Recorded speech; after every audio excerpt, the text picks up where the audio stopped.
March 17, 1945. 3:42 in the afternoon. Camp Shelby, Mississippi. My father stood in the equipment yard under a sky so heavy with rain it looked like wet canvas, and he asked the supply sergeant for fish bones. I need to tell you about this before the details blur into the softness that memory becomes when you're my age. 73 now. Old enough that yesterday and 40 years ago sometimes occupy the same afternoon in my mind. His name was Kenji Matsumoto, and he was 34 years old that spring, a carpenter from Hiroshima who'd been drafted into a war he didn't believe in and captured on an island whose name I still can't pronounce, without my tongue tripping over the syllables. When he asked for those fish bones, 3 guards laughed so hard that one of them spit tobacco juice onto the red Mississippi mud, and I can see my father's face in my mind, even though I wasn't there. See the way his jaw tightened, the way it did when my brother and I were children, and we'd done something that disappointed him. That particular set to his mouth that meant he was swallowing words that wanted to come out sideways. He stood there with his hands clasped in front of him, prisoner number 2847 stenciled in white paint across the back of his work shirt, and he waited for them to finish laughing before he said again, in English that came out careful and measured, like he was counting each word before spending it. Please, I need fish bones for make tools. Where are you watching from? I ask. Because it matters. Because how we hear stories about hunger and humiliation depends on whether we've ever stood in the position of asking for something while people laugh, whether we've ever had to make ourselves small to survive something large.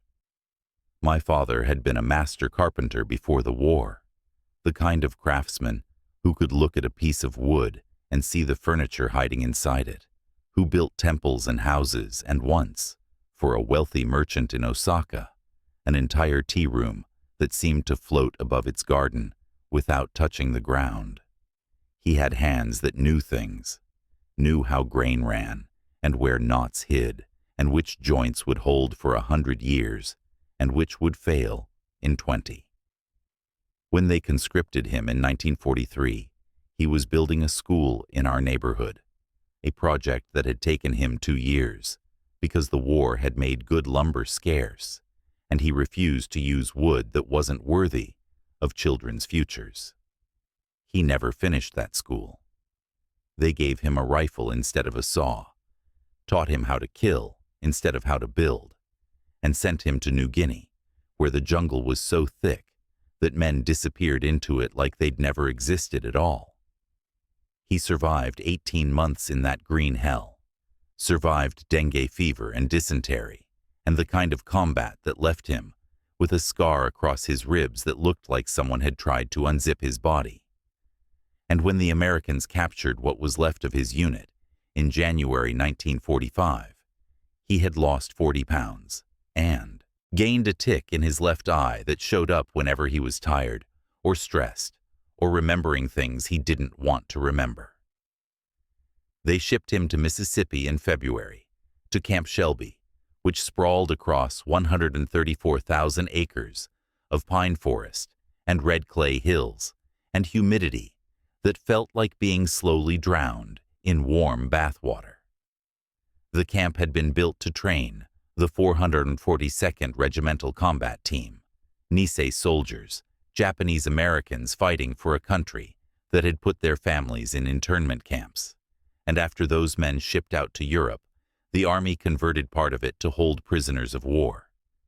Germans mostly, but also about 800 Japanese scattered in a separate compound, surrounded by double fences and guard towers that looked like they'd been transplanted from somewhere colder and meaner. My father shared a barracks with 43 other men, sleeping on a metal cot with a mattress so thin he said he could feel the springs counting his vertebrae through the night. And every morning at 5:30, they stood for roll call while guards with clipboards called out numbers instead of names, because numbers were easier to remember and easier to forget. The Americans ran the camp by Geneva Convention rules, which meant 3 meals a day and work assignments and access to medical care, and on paper, it looked humane. But humanity is more than the sum of its regulations. My father wrote me letters. Letters I wouldn't receive until after the war. Letters he kept in a box made from scrap lumber he'd salvaged from a work detail. Letters written in the careful calligraphy he'd learned as a boy that made even bad news look beautiful. In one letter, dated March 10, 1945, he wrote, "Today I watched an American sergeant throw away the spine of a fish, and I felt something break inside me that wasn't quite hunger and wasn't quite rage, but was somehow both. And I realized that waste is the privilege of people who have forgotten what it means to need." That sergeant was Wesley Harper, a man from Georgia who'd been wounded at Normandy and reassigned to guard duty because his left leg had been rebuilt with steel pins and couldn't handle combat anymore. Harper ran the camp kitchen with the efficiency of someone who'd learned organization from necessity, and under his watch the kitchen produced 3 meals daily for over 2,000 prisoners, plus 600 American personnel. Meals that were adequate, but never abundant. Meals calculated down to the calorie by nutritionists in Washington, who'd determined that 3,200 calories per day was sufficient for men doing moderate labor in warm climates. The fish came once a week, delivered in wooden crates packed with ice from the Gulf Coast, and it was always the same. Gulf red snapper, catfish sometimes, once in a while mullet.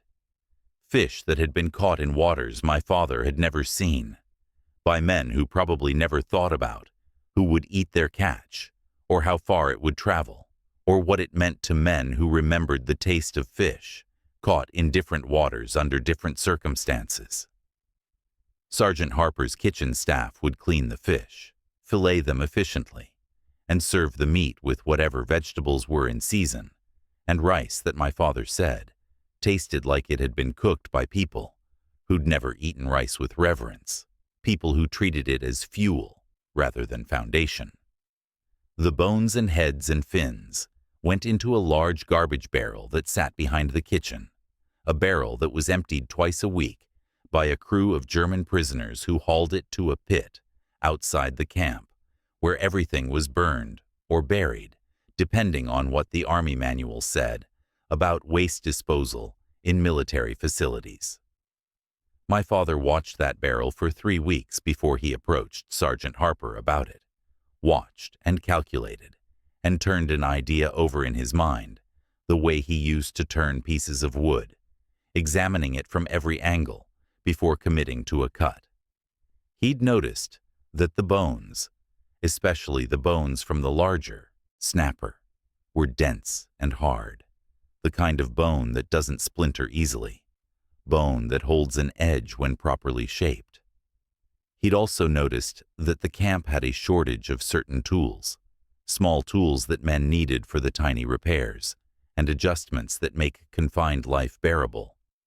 Needles for sewing torn uniforms, awls for punching holes in the canvas shoes that fell apart in the Mississippi mud, small hooks for the improvised fishing lines that prisoners were allowed to use in the creek that ran along the camp's southern boundary on Sunday afternoons when recreation was permitted.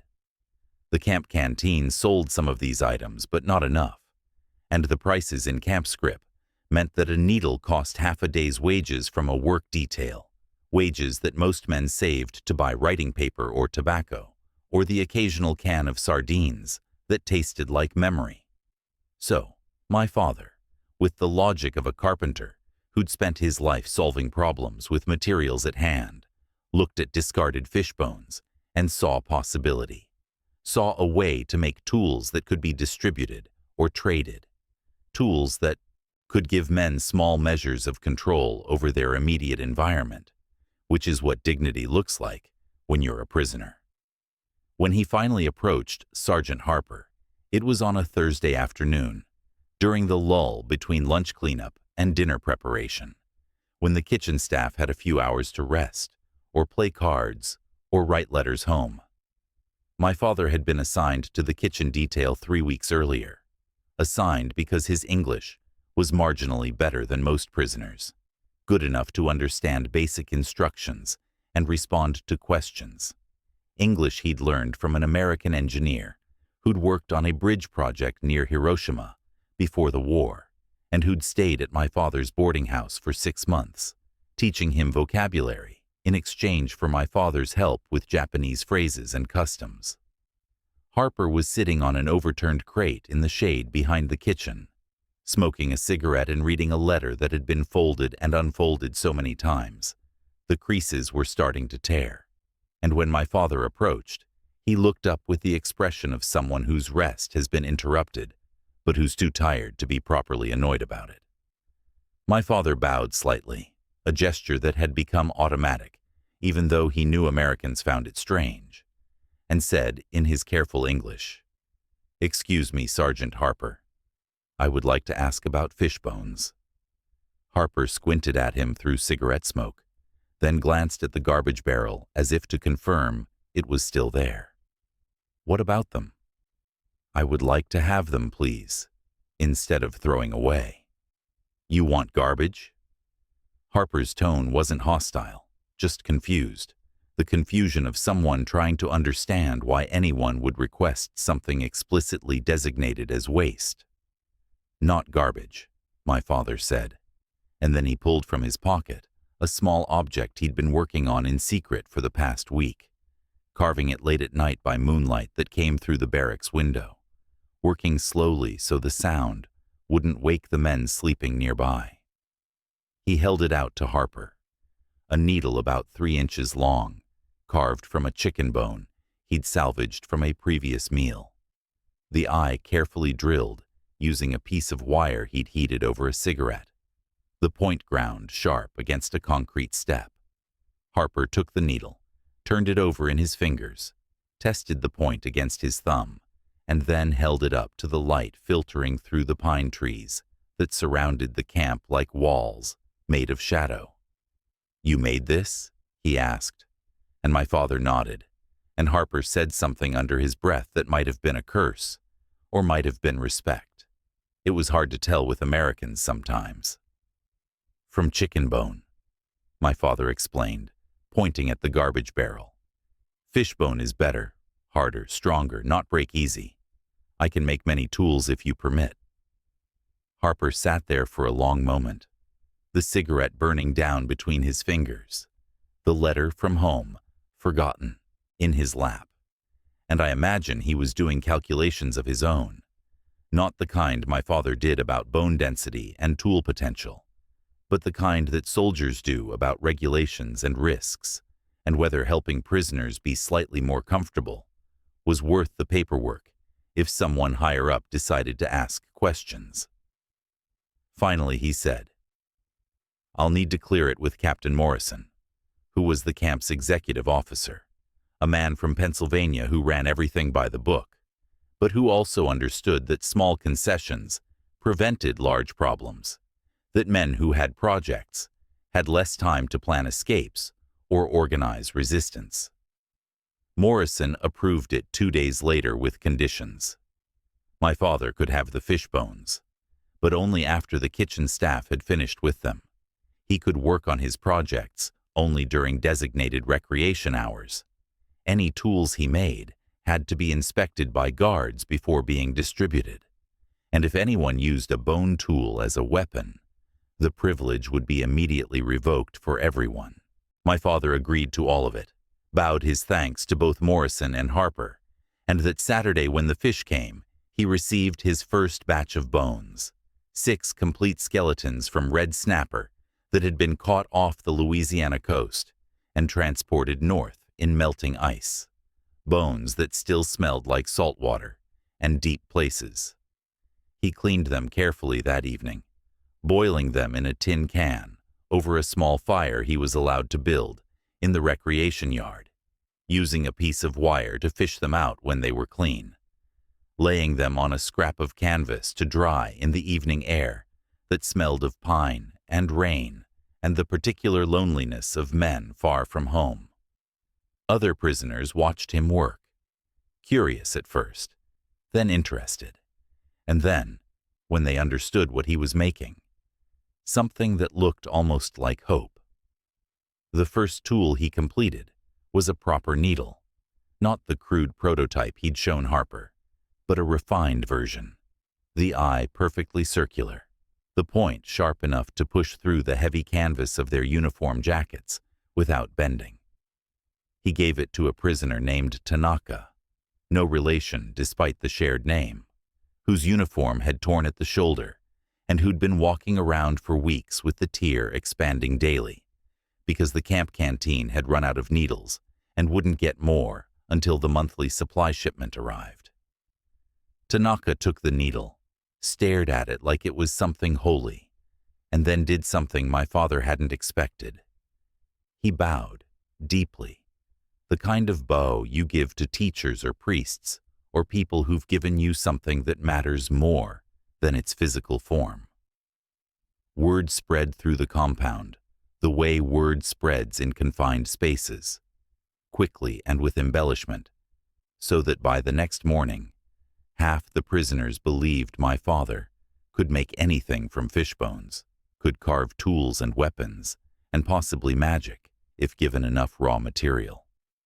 Men started approaching him during recreation hours, asking for needles, for awls, for small hooks, for button replacements, for the 100 tiny things that make life manageable. He worked systematically, establishing a priority system. Medical needs first, then uniform repairs, then personal items, then luxuries like fishing hooks. He worked after dinner until the light failed, worked by moonlight when the moon was bright enough, worked with the patience of someone who understood that craftsmanship requires time, and that time was one of the few resources prisoners had in abundance. By the end of March, he'd made 43 needles, 17 awls, 26 buttons, and 12 fishing hooks, and he'd trained 3 other prisoners in the basic techniques, so the work could continue even when he was assigned to other duties. The American guards stopped laughing after the first month, stopped because it's hard to laugh at something that's clearly working, something that's solving problems you didn't even know you were supposed to solve. Captain Morrison inspected my father's workspace one afternoon in early April, examined the tools laid out on my father's bunk, picked up a needle and held it to the light the way Harper had done, and then said something that my father told me years later, said it in English that my father never forgot. "Yamada, if you'd put this kind of ingenuity into fighting, the war might have gone different." My father didn't know how to respond to that.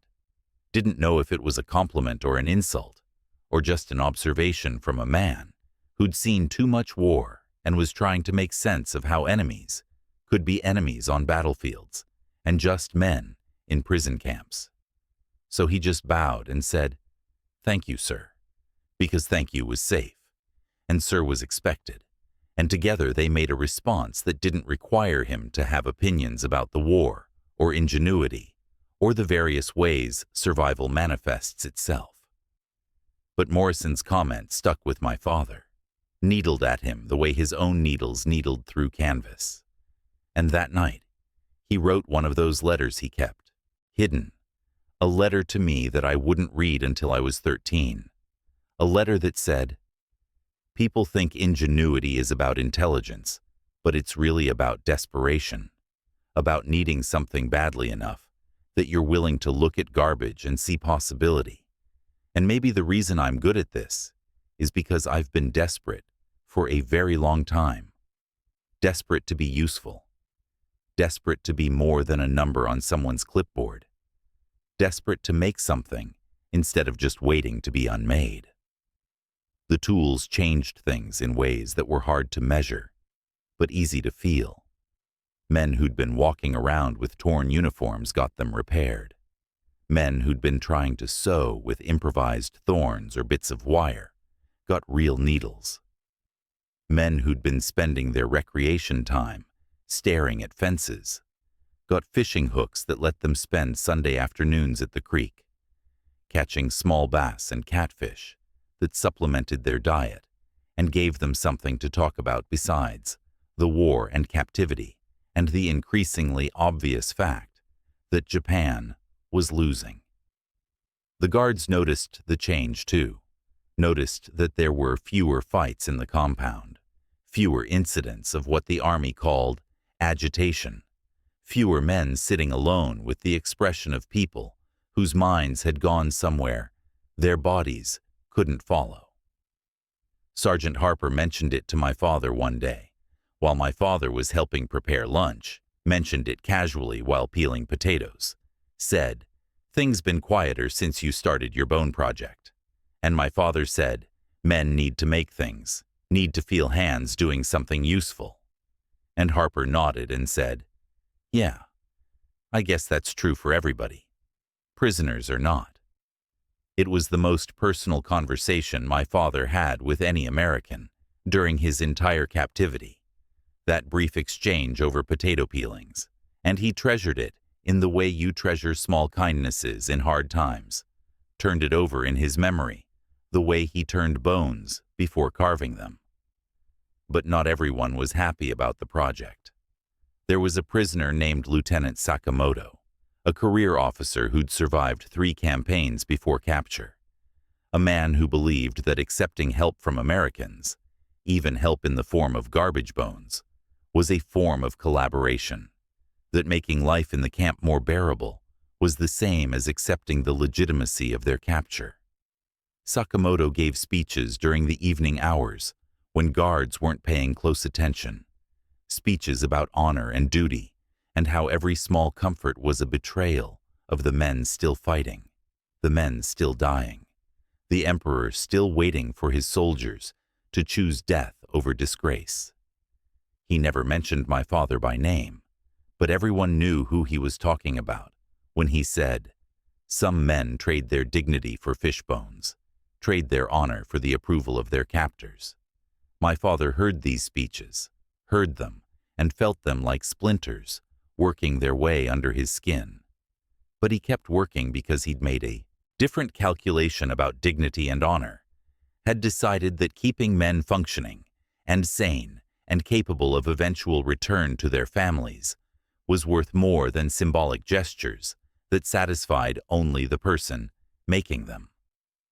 The confrontation came in late April, during evening recreation, when the spring air had finally stopped being cold at night and started being merely cool. The kind of weather that made men remember there were seasons beyond summer and winter, that the world outside still turned according to patterns that predated war and would continue after it. My father was at his usual spot near the barracks, working on a batch of fishing hooks, and Sakamoto approached with 6 other men who stood in a semicircle that wasn't quite threatening, but wasn't quite friendly either.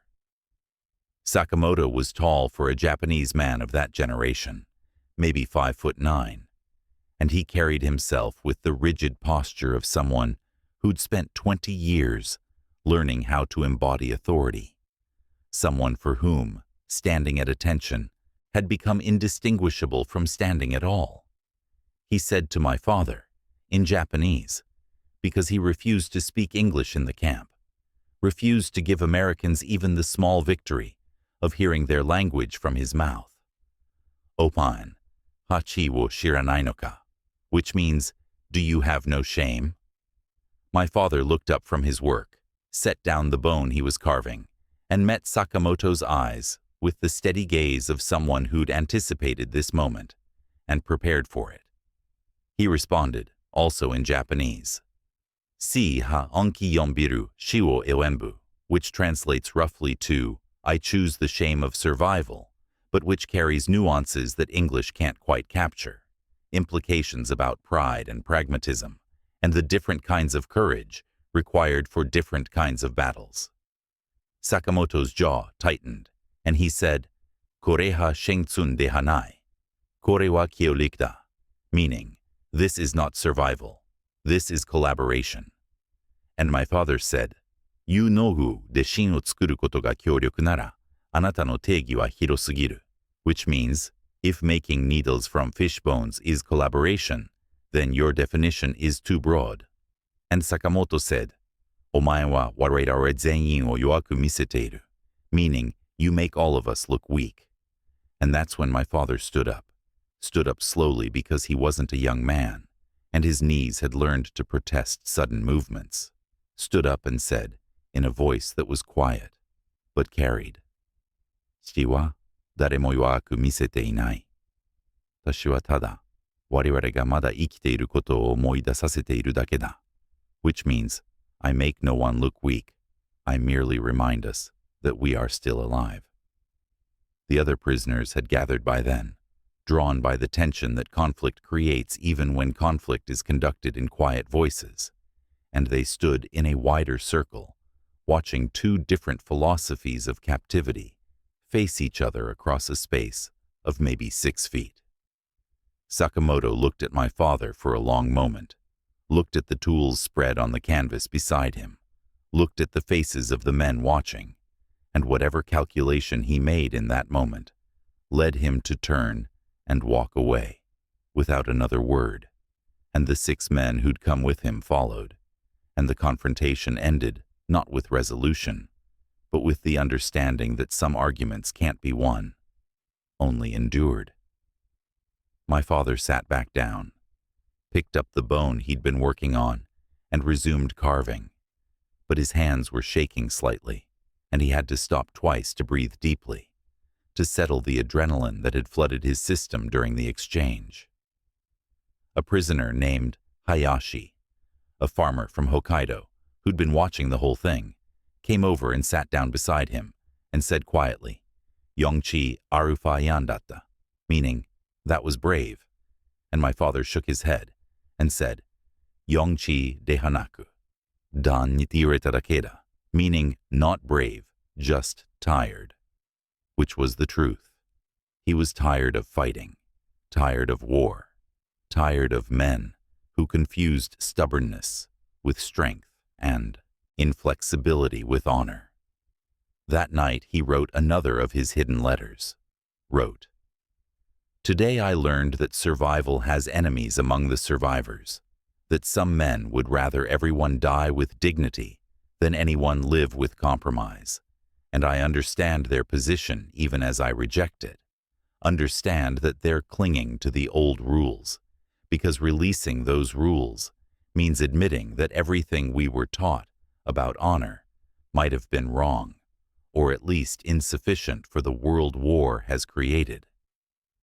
The fishing hooks he made that night were some of his finest work, carved with the extra care that sometimes comes from anger, transformed into precision, anger that finds expression not in confrontation, but in the determined excellence of small things done well.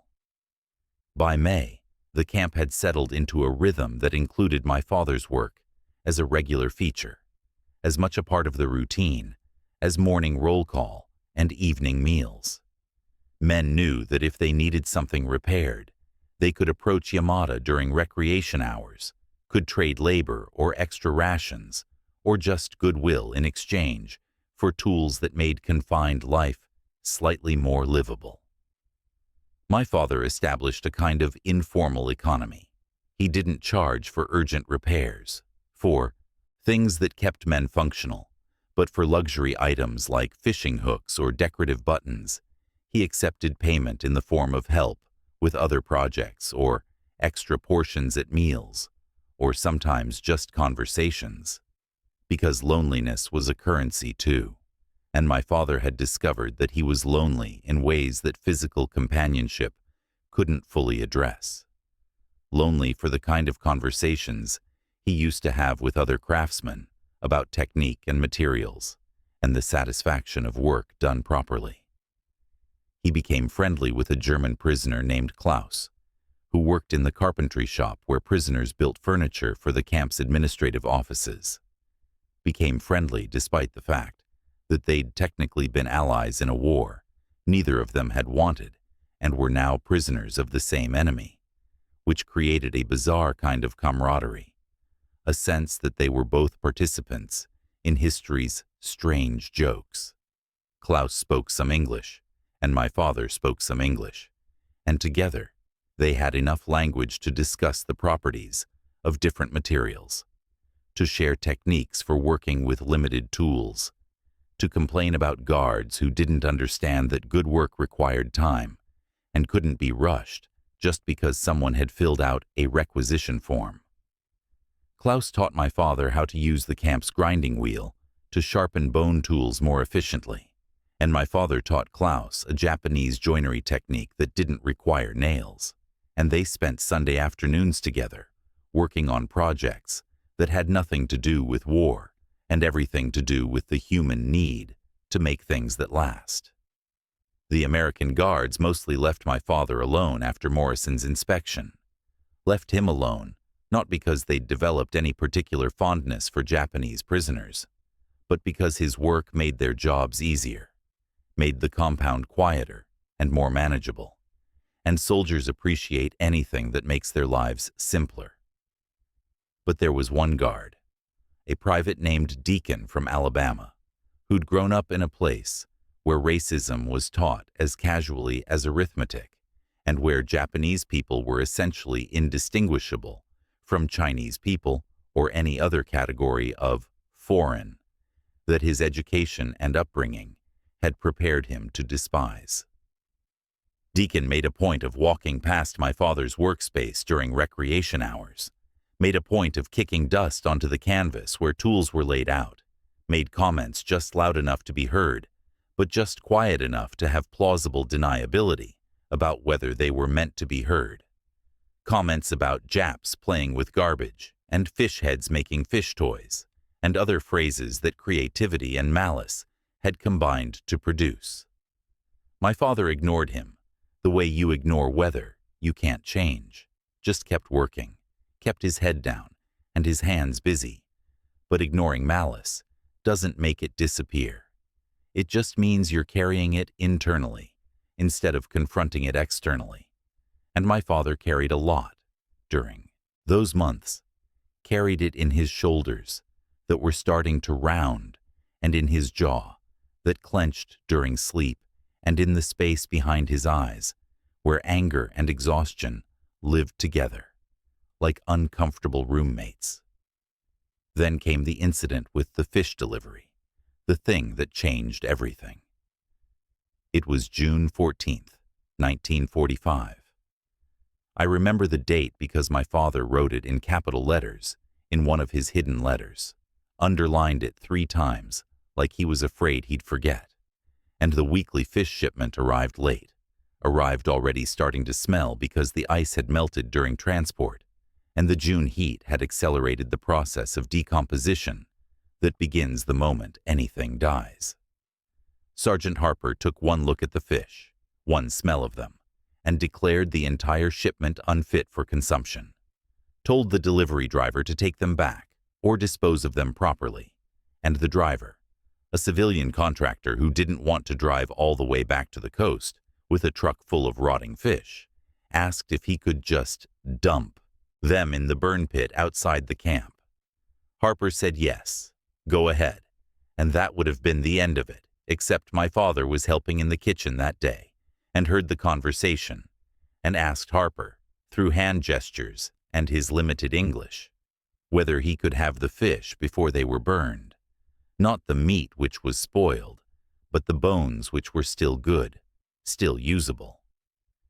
Harper looked at him like he was insane, said, "Yamada, those fish have been dead for days in heat.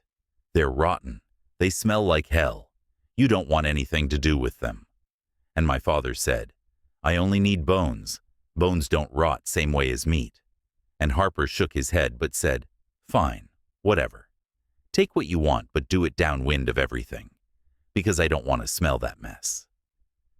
So my father and 2 other prisoners he'd enlisted to help spent 3 hours in the Mississippi heat processing rotting fish, separating bones from flesh that came away in their hands like wet paper, gagging on the smell that was like death and salt mixed together, coating their hands and arms and clothes with slime that wouldn't wash off easily, working until the sun started setting and the mosquitoes came out in clouds that found every exposed inch of skin.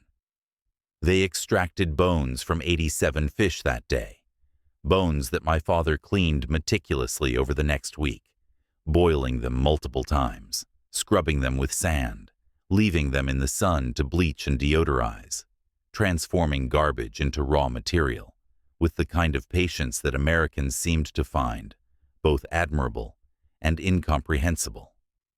Private Deacon witnessed this process, witnessed my father and his helpers, covered in fish slime and working through the stench, and he said something that my father heard clearly.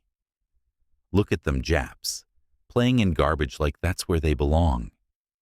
And he laughed, and several other guards laughed with him, and my father just kept working, because he'd learned that the best response to mockery is continued competence, that proving someone wrong is more effective than arguing with them.